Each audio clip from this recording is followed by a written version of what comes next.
देखिए, good morning all the students. Class 8 आपका अभी जो चैप्टर हम स्टार्ट करेंगे वो है मेटल एंड नॉन मेटल, है ना। तो मेटल ये आपका साइंस का चैप्टर नंबर 4 है। तो मेटल हम किसे कहते हैं और नॉन मेटल हम किसे कहते हैं, इनकी फिजिकल प्रॉपर्टीज के बेस पे हम मेटल और नॉन मेटल के बारे में देख सकते हैं। तो मेटल की कौन कौन सी ऐसी प्रॉपर्टीज होती है जो नॉन मेटल से उसको डिफरेंशिएट करते हैं।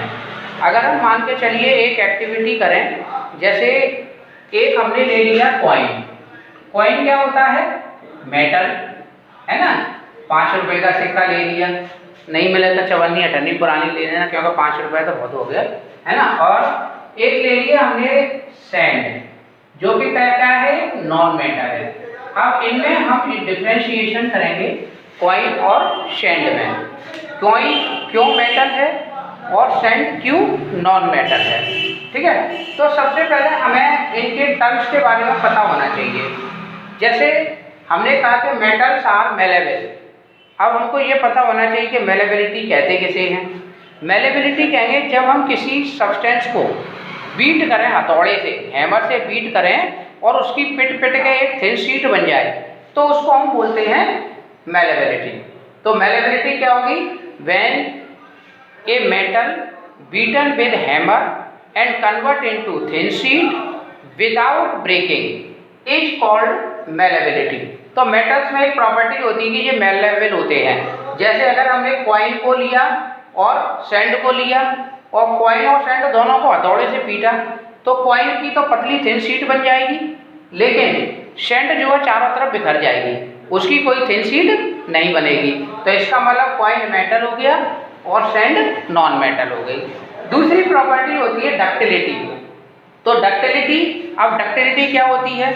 When a substance heated and drawn into wire, जब किसी सब्सटेंस को हम गर्म करें और उसके तार खींचे जा सकें, उस प्रॉपर्टी को हम बोलते हैं डक्टिलिटी। तो the property of substance when heated and drawn into wire called ductility, ठीक है। तो मेटल, अब कॉइन है और सैंड है, दोनों को हमने स्ट्रांगली हीट कर लिया।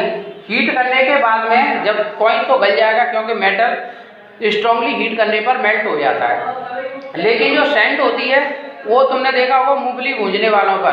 तो जो मूंगफली भूनने वाले होते हैं उनमें क्या होता है कि वो गर्म कर लेते हैं बिल्कुल उसको, और बिल्कुल उसको पूरी की पूरी सैंड जो फिसलने लगती है उसमें से, यानी उसके तार नहीं बनेंगे। लेकिन जो मेटल होता है उसको अगर वो खींचोगे तो बिल्कुल जैसे चाशनी के से तार खींचते हैं ना, उस तरीके से खींचे जाते हैं और वो सूखने के बाद में वायर में कन्वर्ट हो जाते हैं। तो metals having the property of ductility and non metals have no ductility. Clear? अब उसके बाद बात करते हैं लस्टर। जो मेटल्स होते हैं दे आर लस्ट्रस। लस्ट्रस का मतलब होता है दे हैविंग एक्स्ट्रा शाइनिंग। तो मेटल्स में चमक होती है, लेकिन नॉन मेटल में कोई चमक नहीं होती है। जैसे कॉइन है, कॉइन आपका दूर से चमकता है, लेकिन सैंड दूर से नहीं चमकती है। कंडक्टिविटी, कंडक्टिविटी आपकी ये दो तरह की होती है।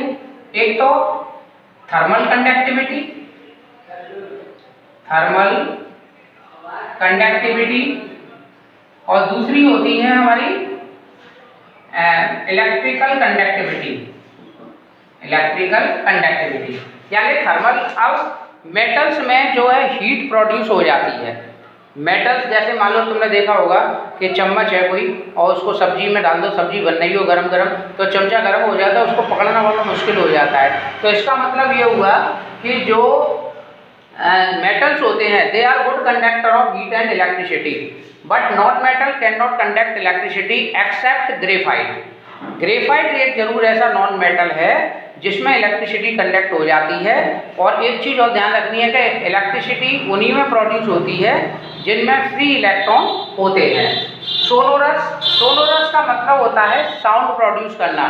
जैसे मान लो सिक्का गिर जाए, कॉइन हमारा, और सैंड गिराए, तो कॉइन की आवाज़ फटाफट आ जाएगी, लेकिन सैंड के गिरने की आवाज़ नहीं आएगी। तो इसका मतलब क्या हुआ कि सोनोरस कहते हैं the property in which a substance strike on the hard surface and produce ringing sound is called sonorous. तो metals are sonorous and non-metals are non-sonorous, जिनमें कोई साउंड प्रोड्यूस नहीं होती है। छठवां होता है ब्रिटलनेस। तो ये जो मेटल्स होते हैं वो ब्रिटलनेस नहीं होते हैं, यानी चटकते नहीं हैं, लेकिन नॉन मेटल्स ब्रिटल प्रॉपर्टी को शो करते हैं।